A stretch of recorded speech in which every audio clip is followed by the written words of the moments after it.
तो hi everyone, कैसे हैं आप सभी। गाइस फाइनली डे 2 की सारी शिफ्ट्स कंप्लीट हो चुकी हैं और अब एक बहुत डिटेल एनालिसिस हम यहाँ पे तैयार हैं। भाई आज के दिन की नहीं बल्कि दोनों दिनों की बात करेंगे।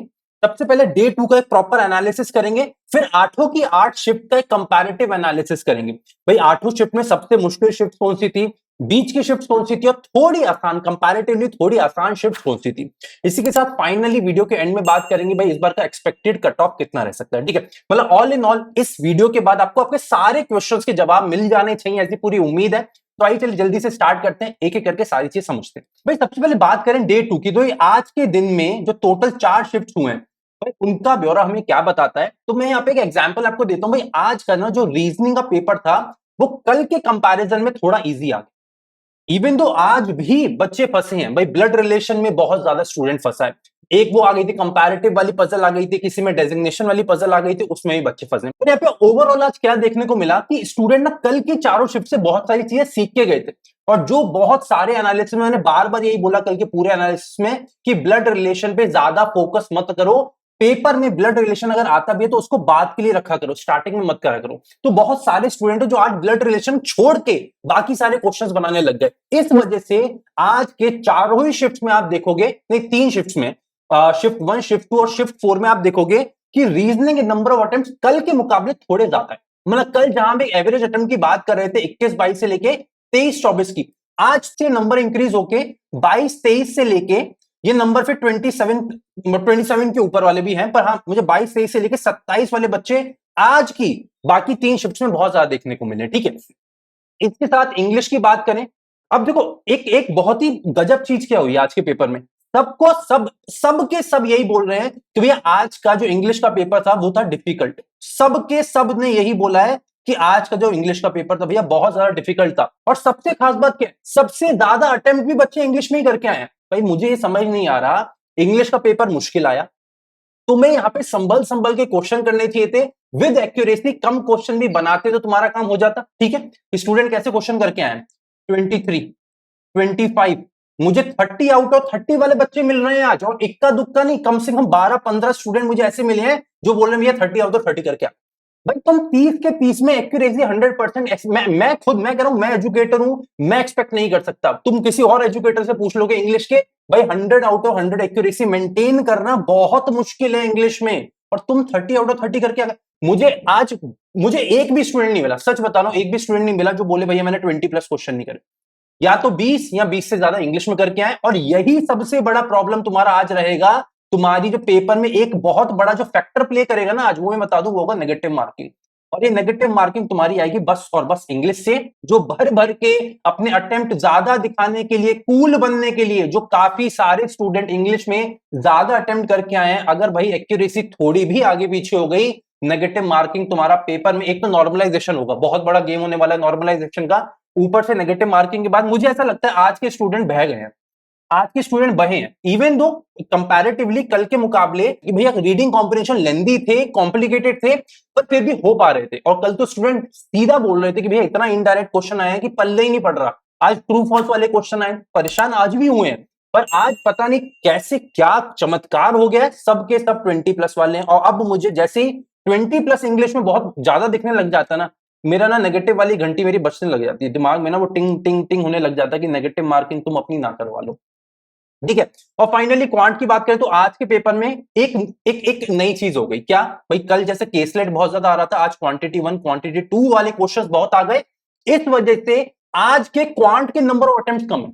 आप देखोगे कंपैरेटिवली कम क्वांट के नंबर ऑफ अटेम्प्ट, जो कल की शिफ्ट्स में कितना आ रहा था, 17 से लेके 19, जो हमने बात करी थी 17 to 19, आज आपको बहुत सारे बच्चे मिलेंगे जो 12 से लेके 15 की रेंज में है। और ये ऐसा नहीं है कि बहुत कम है, बिकॉज क्वांट का पेपर मुश्किल था और आपको एक्यूरेसी के साथ जितने क्वेश्चन आपके हो सकते थे, पर फिर भी आज अगर क्वांट के गुड अटेम्प्ट्स की बात करें, रेंज की बात करें, तो मुझे ऐसा लगता है क्वांट में आज की गुड अटेम्प्ट्स आपकी 16 से 18 के आसपास थी।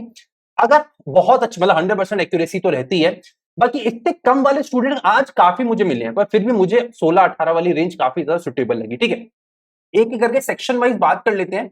भाई रीजनिंग में क्या आया, इंग्लिश में क्या आया, फिर क्वांट में क्या आया, और फिर शिफ्ट वाइज एनालिसिस, और फिर फाइनली कट ऑफ पे चलेंगे। भाई डे 2 में रीजनिंग में बात करें तो फर्स्ट शिफ्ट में सिलॉजिज्म, डायरेक्शन सेंस, इनइक्वालिटीज आया। सेकंड में देखो ब्लड रिलेशन, फंसाने वाला टॉपिक था बहुत ज्यादा, ऑलमोस्ट देखो पहली शिफ्ट में भी, सॉरी दूसरी में भी है, तीसरी में भी है, और यही दोनों शिफ्ट है जिसमें रीजनिंग के सबसे कम अटेम्प्ट्स हुए। वाई? फंसे हैं, और ऐसा फंसे हैं कि भाई पल्ले नहीं पड़ा। वहीं देखो शिफ्ट 2 में एक कैटेगरी बेस्ड पजल आ गई, इसने बहुत ज्यादा फंसाया। शिफ्ट 3 में ओवरऑल तुम देखो आज के दिन में कंपैरेटिव एनालिसिस करोगे ना, शिफ्ट 3 में सबसे कम अटेम्प्ट्स हुए। एक मैं तुम्हें चीज बताता हूं, अगर मैं यहाँ पे एक लाइन ग्राफ बनाऊं ना आज के शिफ्ट वाइज अटेम्प्ट्स का, तो ऐसा बनेगा, ऐसा ऐसा ऐसा और ऐसा। मतलब आज शिफ्ट 1 में मैक्सिमम अटेम्प्ट्स हुए, शिफ्ट 2 में इक्का दुक्का कम हुआ, शिफ्ट 3 में काफी ड्रॉप हुए, और फिर शिफ्ट 4 में कंपैरेटिवली शिफ्ट 3 से थोड़े ज्यादा, पर शिफ्ट 1 और 2 से कम थे। मतलब ये आपका कंपैरेटिव एनालिसिस रहेगा आज की चारों शिफ्ट्स का। शिफ्ट 1 मैक्सिमम स्टूडेंट बहुत ज्यादा, मैंने तो भाई आज 75 प्लस वाले स्टूडेंट देख रहा था भाई, और मुझे समझ नहीं आ रहा भाई पीओ का पेपर देके आए हो, क्लर्क का पेपर देके आए हो, और ये 75 में कितने हैं इंग्लिश के ही हैं 25 प्लस। तो अब तुम समझ जाओ 25 प्लस अकेले अकेले अंग्रेजी में करके आए हो, 50 नंबर क्वांट और रीजनिंग में मिला के करके आए हो, तो 75 प्लस होना कोई बड़ी बात नहीं है। बड़ी बात है एक्यूरेसी के साथ अगर 65 भी करे है ना, वो बहुत ज्यादा है तुक्के मार के 75 से। और मैं आज तुम्हें समझ भी आएगा मैं ऐसा क्यों बोल रहा हूं, ठीक है। अब आज के अटेम्प्ट्स रीजनिंग में बात करें तो गुड अटेम्प्ट्स की रेंज जो आज के दिन में रही है वो थोड़े से ज्यादा अटेम्प्ट तो हुए, आप सबको पता है 23 से लेके 27 की रेंज आज के गुड अटेम्प्ट्स की रेंज है रीजनिंग में, और सारे स्टूडेंट बहुत ज्यादा करके आए। क्यों? पेपर इजी नहीं था, बट आज स्टूडेंट को पता चल गया था कि ब्लड रिलेशन में नहीं उलझना, और अगर किसी क्वेश्चन में उलझ भी रहे हो तो जल्दी से उसको स्किप करो, एक आध मिनट खराब हो गया तो हो गया, और नेक्स्ट क्वेश्चन में मूव कर जाओ। ये एक्सपीरियंस कल के बच्चों का लेके आज स्टूडेंट गए हैं, इसीलिए थोड़े बेसिक जो एवरेज अटेम्प्ट है स्टूडेंट के आज रीजनिंग में इंक्रीज हो गए हैं, ठीक है। इसके बाद इंग्लिश की बात करें, मुझे नहीं पता क्या चमत्कार हुआ, मुझे अभी भी समझ नहीं आ रहा, पर इंग्लिश में जो कल हमें ये लग रहा था कि यार 17-18 क्वेश्चन बहुत हैं एक्यूरेसी के साथ करा हो, मैं तो ये बोला था 15 क्वेश्चन भी एक्यूरेसी के साथ अगर कल के पेपर में करे होते तो बहुत थे। आज स्टूडेंट कितने क्वेश्चन करके आए? मुझे 20 से कम वाला स्टूडेंट नहीं मिला, मैं सच बता रहा हूं।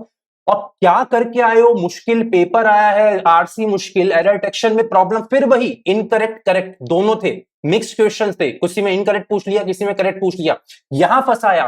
पैराजंबल जो आया एक शिफ्ट में पैराजंबल बहुत छोटा था बन गया था, पर बाकी शिफ्ट में प्रॉब्लम था। मतलब ओवरऑल पेपर इतना इजी नहीं था कि आराम से 25 करे जा सकते, मुश्किल नहीं था, मैं बोलता हूं 12-15 नंबर वाला नहीं था, उससे थोड़ा अच्छा था भाई, तुम 19-20 तक आ सकते थे।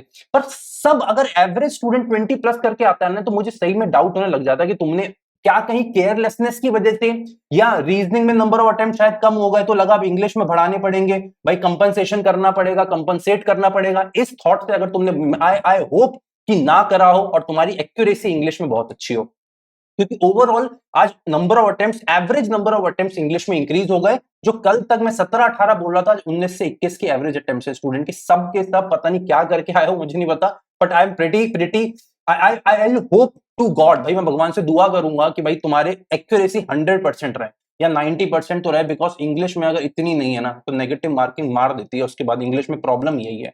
और फाइनली क्वांट में बात करें तो क्वांट में देखो आज क्या गेम हुआ, यहां पे तुम देखो क्या क्या आ गया, quantity based questions, quantity based questions, quantity based questions, इसीलिए ये तीनों शिफ्ट्स में आपके क्वांट के नंबर ऑफ अटेम्प्ट सबसे कम है। वहीं जो आप यहां फर्स्ट शिफ्ट में देखोगे तो फर्स्ट शिफ्ट में अप्रोक्सीमेशन डुएबल था, क्वाड्रेटिक इक्वेशन डुएबल था, डीआईबी बन रहा था। कई स्टूडेंट ऐसे हैं जो बोला कि भैया केसलेट छोड़ के अगर हम अरिथमेटिक में मूव कर गए तो अरिथमेटिक के क्वेश्चन ज्यादा बना लिए, इस वजह से आज आप देखोगे कंपैरेटिवली सबसे ज्यादा अटेम्प्ट शिफ्ट 1 के, ठीक है। शिफ्ट 2 के भी काफी सारे अटेम्प्ट्स हैं, पर कंपैरेटिवली शिफ्ट 1 के थोड़े से इक्का दुक्का ही का फर्क है। शिफ्ट 3 में मिनिमम नंबर ऑफ अटेम्प्ट्स हुए हैं आज के दिन में, आप देखोगे तो क्वांट में सबसे कम अटेम्प्ट शिफ्ट 3 के हैं, फिर शिफ्ट 4 के हुए हैं। मतलब मिनिमम अटेम्प्ट आज की सबसे मुश्किल, जैसे कल की सबसे मुश्किल शिफ्ट हमने क्या बोला था, थर्ड शिफ्ट, वैसे ही आज की भी सबसे मुश्किल शिफ्ट थर्ड शिफ्ट ही रही है। मिनिमम नंबर ऑफ अटेम्प्ट आज के दिन में थर्ड शिफ्ट में रहे। अब आप मुझे कमेंट करके बताइए भाई क्या ये जो इतना डिटेल एनालिसिस हम करते हैं जिसमें हजारों बच्चों का डेटा लेते हैं, मैं ये नहीं बोलूंगा इक्का दुक्का, कम से कम नहीं तो 400-500 बच्चों के व्हाट्सएप मैसेजेस, अलग से टेलीग्राम मैसेज 400-500 बच्चों के, इंस्टाग्राम, कहां कहां से पर्सनली कॉल पे बात करी मैंने, मेरे लोगों ने, टीम ने, वी आर प्रीटी श्योर कि हम इतनी मेहनत करते हैं तो काफी चीजें सही आती हैं। कल का एक इशू था एंड वो मैं अभी करेक्ट कर देता हूं, कल का फोर्थ शिफ्ट जो मैंने यहाँ पे वीडियो में भी कल बोला था एनालिसिस करते टाइम कि फोर्थ शिफ्ट के मुझे कल स्टूडेंट ज्यादा नहीं मिले थे, 5-6 स्टूडेंट से मेरी बात हुई थी, उन सबने ये बोला था कि भैया फोर्थ शिफ्ट इजी आया, तो इस वजह से हमने एनालिसिस में, मैंने ये डिस्क्लेमर भी दिया था बट जब मैं ये फोर्थ शिफ्ट के और बहुत सारे स्टूडेंट से आज मेरी बात हुई और कल रात को बात हुई, तो मुझे समझ आया fourth shift was equally difficult yesterday.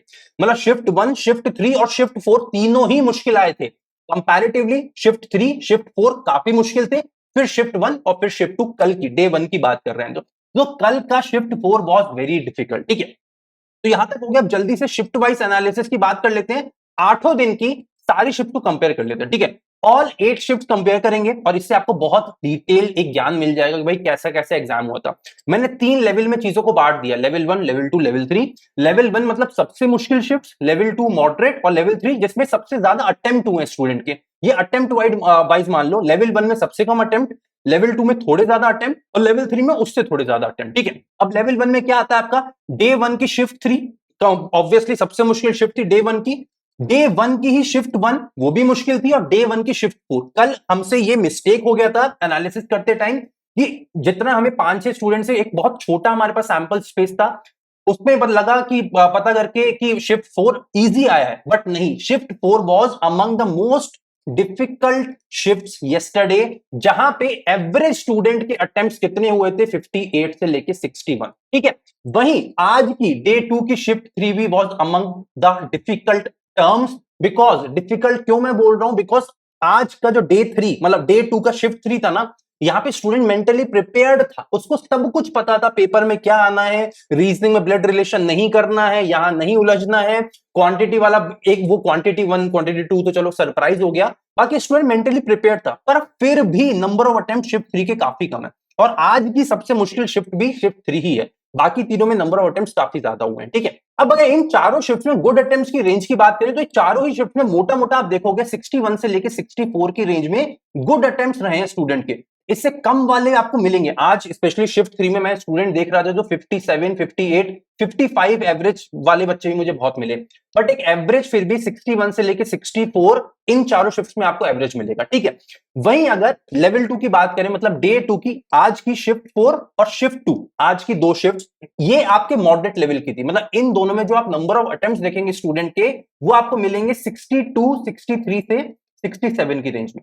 Average number of attempts की बात कर रहा हूं यहां पे। ठीक है, और फाइनली भाई ये जो 3 शिफ्ट्स हैं, ये जो 2 शिफ्ट्स हमारी बच गई हैं, ये आपको भी पता है यहां पे नंबर ऑफ अटेम्प्ट मैक्सिमम हुए हैं। सबसे पहली शिफ्ट डे 1 के shift 2 majority number of attempts यहां हुए हैं, और आज की डे 2 की शिफ्ट 1 यहां पे भी नंबर ऑफ अटेम्प्ट्स मैक्सिमम हुए हैं। और यहां की अगर आप एवरेज नंबर ऑफ अटेम्प्ट्स की बात करते हो तो यहां पे आप वही लगा लो 64 से लेके 68 की रेंज में एवरेज अटेम्प्ट्स रहे हैं। मतलब यहां पे लेवल 1, 2, 3 समझ गए ना, लेवल 1 मिनिमम अटेम्प्ट्स, लेवल 2 थोड़े ज्यादा अटेम्प्ट्स, लेवल 3 थोड़े ज्यादा अटेम्प्ट्स। बहुत ज्यादा फर्क नहीं है, मैं ऐसा नहीं बोलूंगा कि जमीन आसमान का फर्क हो गया, नहीं, बट लेवल 1 वाली जो है ना, जो मैंने शिफ्ट लेवल 1 में लिखी है, आप ये मान सकते हो कि नॉर्मलाइजेशन तो पक्का होगा, बहुत भरपूर नॉर्मलाइजेशन हो सकता है, आप लोगों के नंबर ऑफ अटेम्प्ट्स थोड़े इंक्रीज हो सकते हैं। मतलब आपका फाइनल स्कोर अगर सब कुछ अच्छा चलता है तो आपका स्कोर इंप्रूव हो जाएगा। लेवल 2 वाले स्टूडेंट कट टू कट में रहेंगे, लेवल 3 वाले स्टूडेंट के हो सकता है नॉर्मलाइजेशन के बाद कुछ कुछ स्कोर ड्रॉप हो जाए।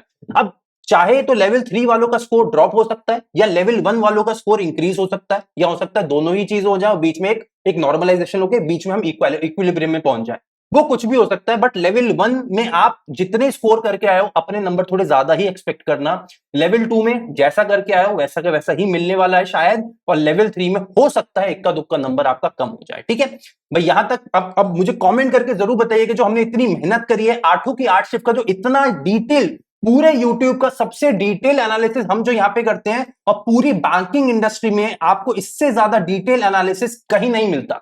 इतना डिटेल एनालिसिस बस और बस आपको अल्फा बैंकर चैनल पे ही मिलता है। तो कमेंट करके बताइएगा इतना डिटेल एनालिसिस जो हम करते हैं आपको पसंद आता है कि नहीं, और आपको ये जो इतनी हम मेहनत कर रहे हैं ये एक्चुअली में फील हो रहा है कि नहीं, यार कितनी मेहनत के बाद भैया आप यहां पहुंचे होगे। मैं आपके कमेंट के नीचे वेट करूंगा। इसी के साथ मुझे ये भी बताइएगा कि डे 1 वाले बच्चे अपने अपने अटेम्प्ट्स बताना, डे 2 वाले बच्चे शिफ्ट वाइज अपने अपने अटेम्प्ट्स बताना, जिससे नीचे का जो हमारा कमेंट सेक्शन है उसको हम पोल सेक्शन की तरह कवर करें। मतलब ऐसा बना ले, मैं अभी नीचे कमेंट पिन करवा दूंगा, ऐसे डलवा देंगे डे 1 शिफ्ट, ऐसी डे 2 शिफ्ट, शिफ्ट 1 2 3 4 1 2 3 4, उसमें आपके कमेंट करके बताएंगे तो और हमें डिटेल चीजें पता चलेंगी। ठीक है, और फाइनली लास्ट में बात कर लेते हैं भाई, फाइनल एक्सपेक्टेड कट ऑफ क्या रह सकता है। बहुत सीधी सच्ची बात करता हूं, घुमा फिरा के बात करनी आती नहीं। लास्ट ईयर का कट ऑफ कितना गया था, 54.xx। Last year cut off गया था 54.xx, यहां मैं आपको सटीक नंबर दे दूंगा, इसके अलावा आप कितना भी गणित लगा लो, मुझे नहीं लगता उसके ऊपर नीचे ज्यादा आपका एक्सपेक्टेड कट ऑफ जाएगा, और वो मेरा नंबर है 52 से लेके 54। भाई मेरे हिसाब से एक्सपेक्टेड कट ऑफ 52 से लेके 54 नंबर तक रह सकता है, प्लस माइनस 1.5 के आसपास अब ले लो दोनों रेंजेस में, पर 52 से 54 की रेंज में कट ऑफ रहना चाहिए, बिकॉज पिछले साल से कट ऑफ इंक्रीज होने के चांसेस कम है। पेपर लास्ट ईयर भी कॉम्प्लिकेटेड आया था, लास्ट ईयर थोड़ा क्वांट मुश्किल था, इस बार इंग्लिश और रीजनिंग थोड़े थोड़े ज्यादा मुश्किल हो गए, वहां पे मतलब डिफिकल्टी लेवल पे दोनों बराबर है, पर लास्ट ईयर से वैकेंसी इंप्रूव हो गई है, तो ओवरऑल वैकेंसीज इंप्रूव हुई है, और ये स्टेट लेवल का एग्जाम तो है नहीं, मतलब आरआरबी पीओ का तो है नहीं है, तो क्लर्क का नहीं है कि जहां पे स्टेट लेवल चीजें होंगी, तो इस वजह से ओवरऑल वैकेंसीज इंप्रूव होने की वजह से, एग्जाम का लेवल सेम होने की वजह से मुझे ऐसा लगता है कट ऑफ ड्रॉप होने के चांसेस बहुत ज्यादा है। और मैं मेरी ये रेंज है, पर्सनल मेरी रेंज है, आप लोग कमेंट करके बताइएगा क्या आप इस रेंज से वाकिफ रखते हैं कि नहीं, क्या आपको लगता है कि 52 से लेके 54 की रेंज बिल्कुल सटीक है, बिकॉज मेरी जितनी कैलकुलेशंस है, मेरा जितना एक्सपीरियंस है, वो सारी चीजें हर एक कैलकुलेशन हर एंगल से कैलकुलेट करने के बाद 52 से 54, 52 से लेके 54, यही आपकी फाइनल एक्सपेक्टेड कट ऑफ की रेंज रहेगी, प्लस माइनस 1.5। आपके कमेंट का मैं वेट कर रहा हूं आगे, भाई मुझे बताना भाई ये expected cut off, final expected cut off के बारे में आपका क्या कहना है। भाई इस रेंज से बिल्कुल कंफर्टेबल फील कर रहे हो ना भैया, मैंने भी यही सोचा था, बिकॉज भाई तुम्हें जितना एक्सपीरियंस है उससे ज्यादा एक्सपीरियंस किसी को नहीं है। मैं यहां पे अपनी कैलकुलेशंस, बहुत सारे स्टूडेंट का डेटा लेके जितना बारीक हम कंपैरिजन एनालिसिस कर सकते हैं, कंपैरेटिव चीजें लेके जा सकते हैं, और जितना क्लोज एक्सपेक्टेड कट ऑफ के पास जा सकते हैं उतनी जाने की कोशिश है, तो 52 से लेके 54 एक्सपेक्टेड कट ऑफ रह सकता है। यहां पे हमने एक बात करी, बस एक चीज और बता देता हूं, शिफ्ट वाइज जो लेवल 1 की शिफ्ट्स हैं, भाई मैं यहाँ पे L1 L2 L3 लिख रहा हूं, ठीक है। एक चीज है लास्ट ये रह गई थी, L1 L2 में मैं क्यों बता रहा हूं समझ लो, L1 L2 में अगर आपका स्कोर 55-56 के आसपास फाइनल स्कोर बैठ रहा है, अगर आपका फाइनल स्कोर 55-56 के आसपास बैठ रहा है, L1 जो हमने लेवल 1 वाले शिफ्ट्स की बात करी है, राइट अवे मेंस एग्जाम की तैयारी चालू कर दीजिए, आपका कॉल लेटर मेंस का आने वाला। अगर आप लेवल 2 से आते हैं तो आपके यहां पे जो एवरेज फाइनल स्कोर, जो कट पिटा के आपको लगता है एक्यूरेसी भैया इतनी है, ये है वो है, आपका अगर यहां पे फाइनल स्कोर 58 से लेके 60 के आसपास आता है, तो राइट अवे मेंस एग्जाम की तैयारी चालू कर दो, तुम्हारा भी कॉल लेटर आने वाला है, ठीक है। और अगर तुम लेवल 3 से बिलोंग करते हो और तुम्हारा एवरेज फाइनल स्कोर अगर 60 के आसपास रहता है, 60 से लेके 62 की रेंज में, राइट अवे मेंस एग्जाम की तैयारी चालू कर दो, तुम्हारा भी कॉल लेटर आने वाला है। यहां पे मैंने तुम्हें लेवल वाइज भी बता दिया कि भाई कितना कितना अगर तुम फाइनल स्कोर इतना एक्सपेक्ट कर रहे हो, राइट अवे मेंस एग्जाम की तैयारी चालू कर दो, फाइनल रिजल्ट वाले दिन वापस आके तुम यही बोलोगे भैया बिल्कुल एग्जैक्ट यही रेंज रही थी और यही स्कोर पे हमारा फाइनल सिलेक्शन मेंस के लिए हो गया। अब मैं तुम्हारे कमेंट का वेट कर रहा हूं, बिकॉज मैं चाहता हूं नीचे का कमेंट सेक्शन पोल सेक्शन की तरह क्रिएट हो, कम से कम मुझे 1500 प्लस कमेंट चाहिए नीचे, ये टारगेट दे रहा हूं तुम्हें, बिकॉज तब जब ये 1500 कमेंट आ जाएंगे ना, तो पता चलेगा अब हमारे पास वो जो कैटेगरी होगी ना भाई, वो जो क्रीम लोग होंगे, जो हमें पता होगा ये है पोल फाइनल। तो मुझे कम से कम 1500 कमेंट चाहिए इस वीडियो के नीचे। इसी के साथ इस एनालिसिस वाले वीडियो को ज्यादा से ज्यादा हर स्टूडेंट शेयर करेगा, जल्दी से चैनल को सब्सक्राइब कर लो, बिकॉज इतना डिटेल एनालिसिस, इतना बेहतरीन शानदार चीजों के साथ कोई आपके लिए लेके नहीं आता। इसी के साथ बने रहिए दाल का बैंगन चैनल के साथ, मिलते हैं अगली क्लास में, till then take care, bye bye.